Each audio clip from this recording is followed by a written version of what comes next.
ABS-CBN, naghahanap ng ipapalit kay Luis Manzano. Opisyal nang inanunsyo ni Luis Manzano ang kanyang pagsabak sa politika. Ngayong Webes, ginanap ang pag-file niya ng kanyang Certificate of Candidacy o COC bilang Vice Gobernador, candidate ng lalawigan ng Batangas.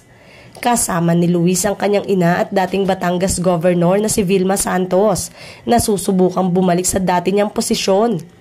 Nag-file rin ang kapatid ni Luis na si Ryan Recto na sasabak din sa politika sa unang pagkakataon para naman sa posisyon ng pagiging congressman ng District 6 ng Batangas. Very supportive din ang misis ni Luis na si Jessie Minjola na samahan niya simula pa sa naganap na programa sa Lipa City, Batangas hanggang sa opisyal na pag-file ng candidacy sa Capitol Compound sa Batangas City.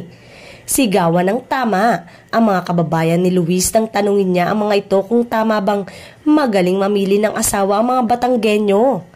Tawa na naman ang mga audience ng biruin ni Vilma si Luis tungkol sa tunay na edad nito.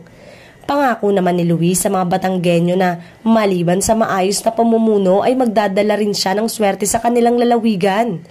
Samantalang, opisyal na rin ang pagpapaalam nito sa ABS-CBN, partikular na sa show nito na Rainbow Rumble. Ayon sa source, nagpaalam na si Luis sa management at suportado naman ito ng TV network. Kasalukuyan umano naghahanap ngayon ng ABS-CBN ng ipapalit sa TV host sa Rainbow Rumble na programa nito.